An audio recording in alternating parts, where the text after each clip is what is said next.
France Inter, Léa Salamé, Nicolas Demorand, le 7-10. Et avec Léa Salamé, nous recevons ce matin un eurodéputé, également vice-président du parti Les Républicains.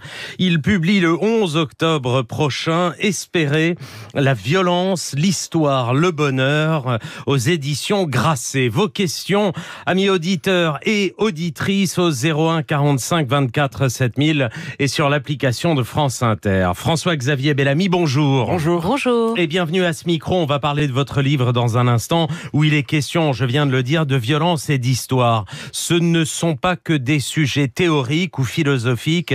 La violence et l'histoire, elles se déploient en Ukraine, mais aussi dans le Caucase. Aujourd'hui, au Parlement européen, vous voterez une résolution sur la situation au Haut-Karabakh, alors même que les Arméniens ont été chassés de cette région. Est-ce que vous allez la voter précisément, cette résolution, et à quoi peut-elle servir ?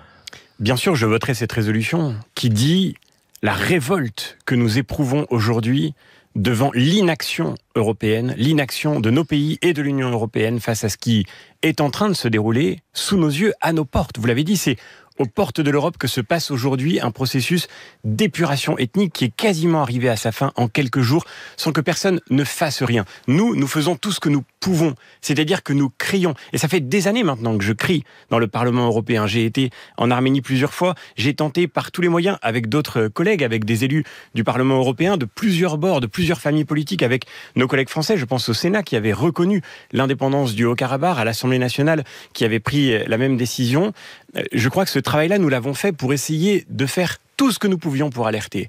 Mais nous n'avons pas la capacité d'agir. Ça, c'est nos gouvernants qui l'ont. Et la question que je me pose aujourd'hui, et la question que je voudrais leur poser, c'est pourquoi ne rien faire ? Est-ce qu'on est condamné à commémorer ensuite, pendant des années, une nouvelle épuration ethnique ? Alors, ne rien un nouveau faire. projet génocidaire ? Parce que c'est de cela qu'il s'agit. Aliyev le dit. Il suffit de l'écouter. Il suffit de l'écouter. Et ça se Il veut passe faire un aujourd'hui. génocide arménien ? Bien sûr. Il a dit « Nous chasserons les Arméniens comme des chiens ». Il suffit de lire les manuels qui sont distribués aux enfants en Azerbaïdjan pour voir la haine dans laquelle grandit la jeunesse azerbaïdjanaise. Et pardonnez-moi de le dire, mais encore une fois, ça nous concerne. Ça nous concerne moralement d'abord, parce que l'Union européenne est née sur les décombres d'un génocide pour que plus jamais une telle situation n'arrive. Et ça nous concerne aussi parce que c'est notre propre sécurité qui est en jeu. Piraski le disait à l'instant très bien, ce qui est en jeu, c'est le comportement d'un acteur comme la Turquie. Or, la Turquie, nous le savons bien, la Turquie menace la Grèce, la Turquie occupe Chypre, la Turquie a menacé un bateau français il y a quelques semaines, il y a quelques mois. Et donc, tout ça menace aussi notre propre sécurité. Et notre passivité d'aujourd'hui, c'est le danger pour nous demain. Vous dites nos gouvernements qui ne font rien. La ministre des Affaires étrangères, Catherine Colonna, était hier à Erevan, en Arménie. Elle a donné son accord pour que Paris livre du matériel militaire à l'Arménie. Est-ce suffisant ? Est-ce suffisant ? Aujourd'hui, les Arméniens ont perdu le Haut-Karabakh. Ce qu'ils craignent maintenant, c'est que l'Azerbaïdjan attaque une nouvelle province, le Sounik. C'est ça qu'ils craignent. Est-ce que juste livrer des armes militaires à l'Arménie, ce sera suffisant ? Ou est-ce qu'on pourrait imaginer aller plus loin, mettre une force d'intervention française ? Quel est votre avis ? C'est un premier geste.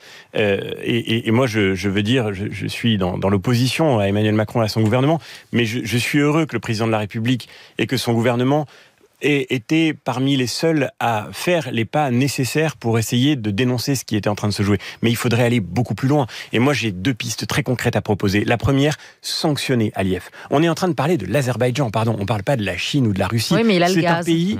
Il a le gaz. Mais en réalité, et c'est la deuxième piste, l'Azerbaïdjan dépend de l'Europe beaucoup plus que l'Europe ne dépend de lui. Nous importons une toute petite partie du gaz dont nous avons besoin d'Azerbaïdjan. Et d'ailleurs, c'est du gaz russe. En réalité, ça fait des mois qu'on le dénonce. Avec d'autres collègues, d'autres groupes politiques, on a mis le doigt sur les faits, sur les chiffres, sur les statistiques.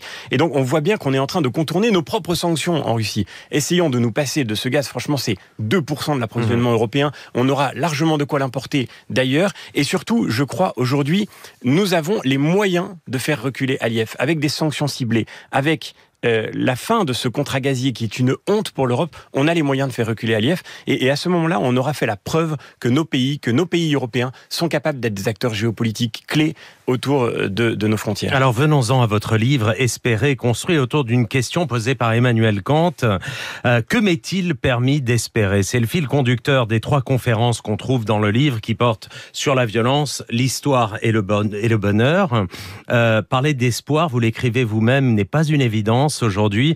Je vous cite, le temps est à la grande inquiétude. Où que le regard se tourne, tout semble n'être qu'intranquillité, instabilité, incertitude du lendemain. Vous dites qu'en Occident, l'avenir n'est plus une promesse, mais un danger. Alors, face à ce monde bien sombre, on vient d'en parler, là, sur l'Arménie, je vous pose la question kantienne, que nous est-il permis d'espérer?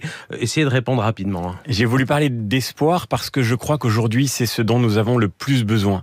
Et je pense qu'on ne comprend ce que c'est qu'espérer que si on distingue l'espérance de son contraire en réalité, qui est l'optimisme. L'optimisme consiste à croire que tout va bien se terminer quoi qu'il arrive. L'espérance, au contraire, consiste à affronter le caractère sombre des temps et effectivement cette inquiétude actuelle. Moi, je suis marqué comme prof aussi, je suis marqué de voir à quel point les jeunes générations grandissent dans l'inquiétude environnementale, l'inquiétude créée par les grands bouleversements du monde, par les inquiétudes migratoires que beaucoup de nos concitoyens éprouvent. Et cette peur-là, au fond, il faut y répondre non pas par le déni de réalité, qui veut dire l'optimisme, l'idée que de toute façon tout va bien se terminer, qui est au fond une forme d'irresponsabilité, parce que si tout va bien se terminer quoi qu'il arrive, dans ce cas, pourquoi agir ? Pourquoi s'engager?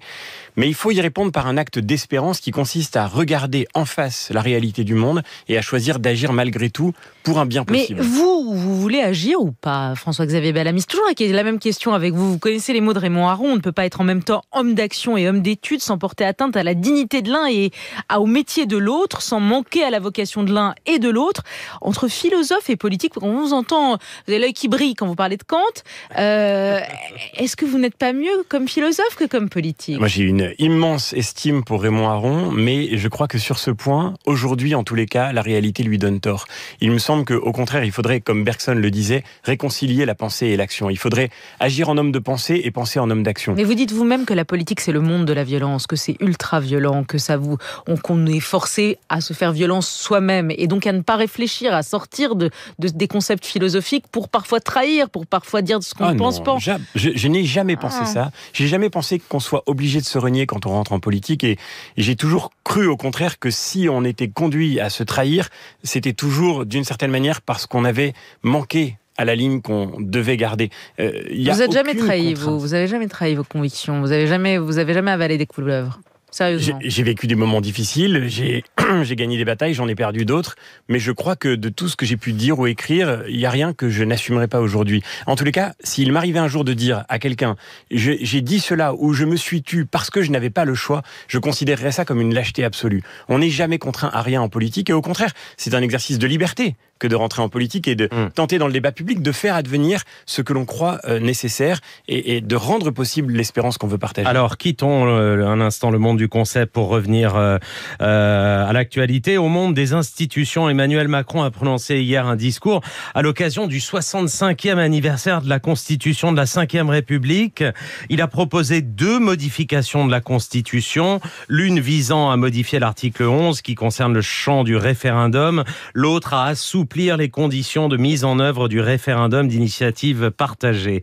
Cette réforme pourrait vous permettre un jour d'organiser un référendum sur l'immigration, ce que vous réclamez à droite depuis longtemps. Est-ce que vous saluez cette initiative du président ?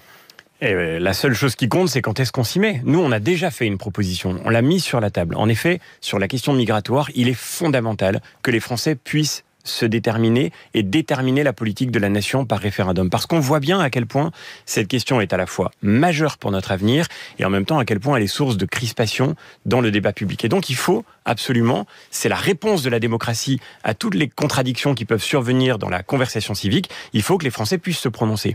Et on a fait pour ça une proposition de loi constitutionnelle. Elle est sur la table. On l'a soumise au président de la République depuis longtemps déjà. Il ne nous a jamais répondu. Alors si c'est sa réponse hier, on en est très heureux, mais nous, ce qu'on attend, c'est une date, un mode d'emploi, une action. Sur l'immigration, parce que des paroles, il y en a beaucoup, mais des actions, il y en a Sur l'immigration, vous avez assisté à la messe du pape au Vélodrome. Le catholique que vous êtes est-il tiraillé par les mots du pape quand il dénonce en Europe le fanatisme de l'indifférence vis-à-vis des migrants? Ou comme le Rassemblement national, vous dites le pape est un Argentin, il connaît rien à la situation européenne, il fait trop de politique et il est donneur de leçons. Non, mais le pape a raison, évidemment. Qui peut être indifférent au fait que des gens meurent en mer Méditerranée ?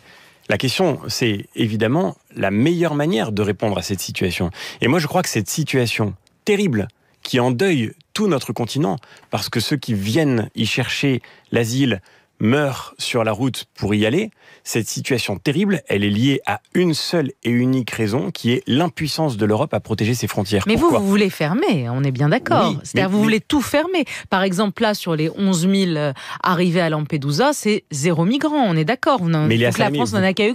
Non, pas, si on parle concrètement. Mais parlons concrètement. Vous comprenez très bien une chose, c'est que si ces 11 000 personnes, ce qui va être le cas, évidemment, malgré le déni du ministre, si ces 11 000 personnes restent sur le sol européen, arrivent sur le sol français, alors ça veut dire pour d'autres candidats à l'exil qu'il faut tout risquer pour pouvoir mettre le pied sur le sol européen. Parce que quand vous y avez réussi, vous êtes sûr de pouvoir y rester. Et c'est ça qui fait que des gens meurent. Donc vous dites qu'il faut aujourd'hui fermer totalement les frontières. Dites-nous exactement votre position et assumez-la. Je veux qu'on en arrive à une situation très claire qui sera connu de tous, qu'on ne peut s'établir sur le sol européen que quand on y est rentré légalement. C'est-à-dire que le jour où on aura reconstruit nos frontières, où on aura retrouvé la capacité de maîtriser les frontières de nos pays, ce jour-là, plus personne ne se noiera en mer Méditerranée. Parce que plus personne... Le projet de loi immigration, il est au Sénat. Il arrive au Sénat. Vous connaissez le problème pour vous, c'est-à-dire que vous dites à Gérald Darmanin, on veut bien le voter si tu enlèves la disposition sur les métiers en tension, la régularisation des sans-papiers dans les métiers en tension, parce qu'on manque de mains et voilà, il faut aller chercher des mains ailleurs. Il l'a pas enlevé. Il l'a pas enlevé. La disposition, elle est toujours là. Donc, vous ne voterez pas ce texte. Non. Et exactement pour la raison qu'on vient de dire. Si on continue dans la logique de la régularisation des personnes qui sont entrées illégalement sur le sol français, alors on dit en substance à tous ceux qui veulent chercher un avenir dans notre pays, allez-y, tentez tout. Si vous arrivez illégalement, vous allez rester. Et c'est ça qui fait aujourd'hui le cœur du business model des passeurs. Le jour où nous serons suffisamment capable de maîtriser nos frontières pour dire que toute personne qui est entrée illégalement sur le sol français ne pourra pas y rester, ce jour-là, encore une fois, il n'y aura plus de mort en mer Méditerranée.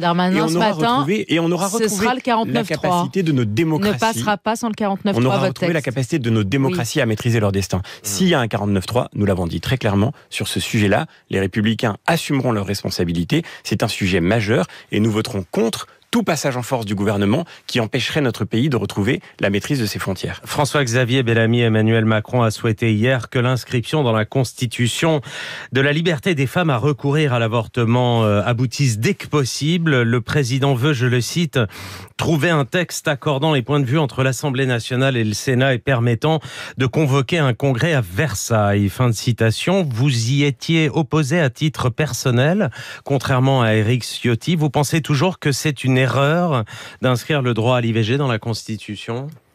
Oui, je pense que c'est une erreur. D'abord parce que ce droit n'est pas menacé du tout. Personne ne remet en cause la loi Veil aujourd'hui dans le débat politique français. Je pense que c'est une erreur aussi parce que la Constitution... Il est menacé partout dans beaucoup de pays. Enfin, en France, aux États-Unis, en Hongrie, en Espagne, il y a quelques années. En France, objectivement, ce n'est pas du tout un sujet. D'ailleurs, les chiffres le montrent. Donc, la question n'est pas là. Et surtout, le débat qui mobilise les Français n'est pas là. Et d'ailleurs, si je suis opposé, c'est pas seulement moi. Hein, c'est un François Bayrou. C'est d'ailleurs une grande partie de la majorité. Il y a quelques années, il y avait une proposition de constitutionnalisation de l'IVG. Gabriel Attal s'y était opposé. Il avait voté contre. Yael Braun-Pivet avait voté contre. Elle avait jugé que c'était ni nécessaire ni utile. Voilà. Moi, je pense qu'il y a tellement de sujets majeurs pour le quotidien des Français, tellement de sujets pour lutter contre la précarité sociale qui monte, pour lutter contre les tensions qui traversent la société. Objectivement, ça me paraît être une forme de diversion qui n'est pas à la hauteur des enjeux. Allez, on file au standard d'Inter. Laurent nous appelle de Metz. Bonjour. Bonjour France Inter. Question politique, je crois. Tout est politique de toute façon. Ah voilà, vous avez raison, allez-y. Que ce soit au niveau national ou au niveau européen, avec le Parti populaire européen, le positionnement est clairement sociologique et identitaire, ce qui vous différencie très très très peu du Rassemblement national, et ce qui ne constitue pas, à mon avis, un programme collectif d'avenir. Et quand on voit un petit peu la politique menée par votre chef de file, Madame Ursula von der Leyen, qui fait cavalier seul pour l'Allemagne, et on voit les petits jeunes en France comme Monsieur Laurent Wauquiez, je crois que d'un côté, on n'a rien à envier à des gens comme Monsieur Orban ou alors celui qui vient d'être élu en République tchèque. Hein. Donc, quelle est votre question exactement ? Est-ce qu'il y a une différence entre les LR et le RN, c'est ça ? Et on n'arrive pas à déchiffrer à droite un projet. Quel est leur projet collectif d'avenir ? D'accord. Mais le positionnement sociologique, on ferme tout, on boucle tout. Ce n'est pas une perspective d'avenir, à mon avis. Mais voulez-vous les séparer, LR et RN, ou voulez-vous les ensemble? C'est des nuances de gris, on va dire, quoi. Ah, très bien. Bah écoutez, on va essayer de mettre François-Xavier Bellamy devant le tableau et lui demander d'expliquer les choses, des nuances de gris. Bon, alors il y avait beaucoup de complexité dans la question posée. Je voudrais simplement redire quelques éléments très simples. Ursula von der Leyen n'est pas notre chef de file. Elle a été nommée présidente de la Commission européenne par Emmanuel Macron et d'ailleurs elle va chez Renaissance dans quelques jours. Aujourd'hui, nous, le PPE, nous défendons une Europe qui puisse assumer sa responsabilité géopolitique et notamment sur la question de l'Arménie. Je crois que c'est un élément qui est absolument fondamental. Sur la question du Rassemblement national... Elle a du mal sur l'Arménie, Ursula von der Leyen. C'est même un peu pire que ça. C'est-à-dire que je n'ai toujours pas entendu de sa part et j'ai eu l'occasion de le lui dire avec beaucoup de vigueur parce que je crois que c'était nécessaire. Mais aujourd'hui, le contrat gazier dont elle avait dit qu'il faisait de l'Azerbaïdjan un partenaire fiable de l'Union européenne est, encore une fois, je le redis, une véritable honte pour nos pays. Sur la différence avec le RN, alors ? Surtout vous, François-Xavier Bellamy, on vous reproche même, nous semble, de votre propre parti, d'être...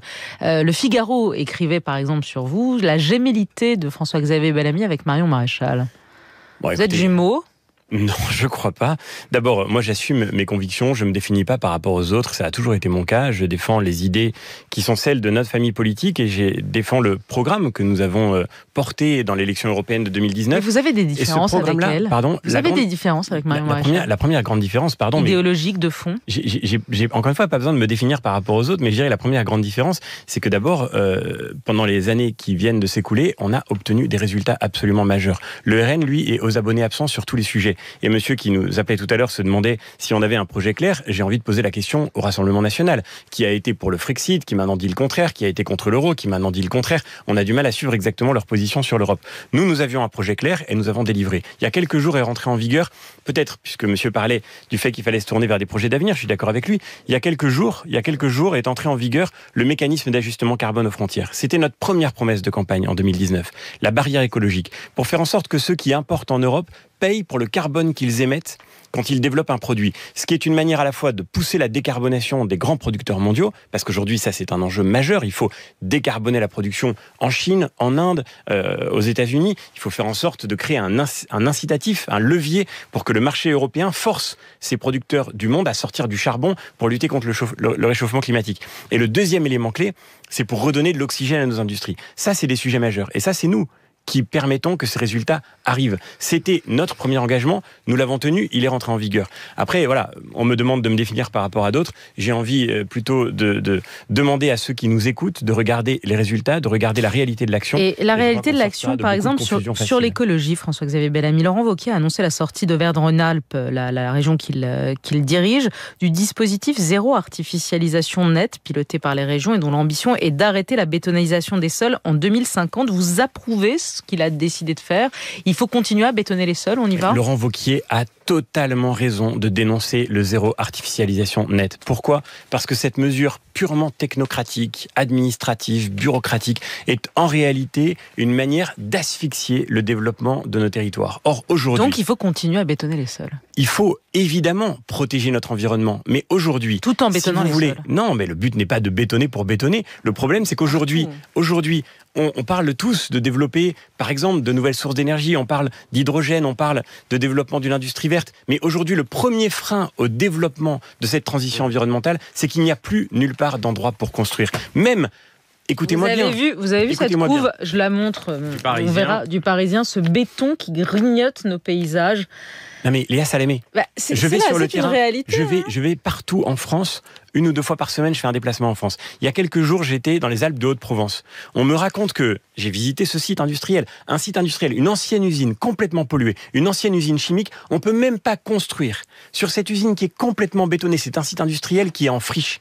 On peut même pas construire aujourd'hui un site industriel décarboné pour la transition environnementale. Pourquoi? Parce que le ZAN interdit de construire. C'est ces aberrations-là auxquelles il faut... En attendant, Laurent Wauquiez se met en position de désobéissance civile. Il désobéit aux lois votées par le Parlement.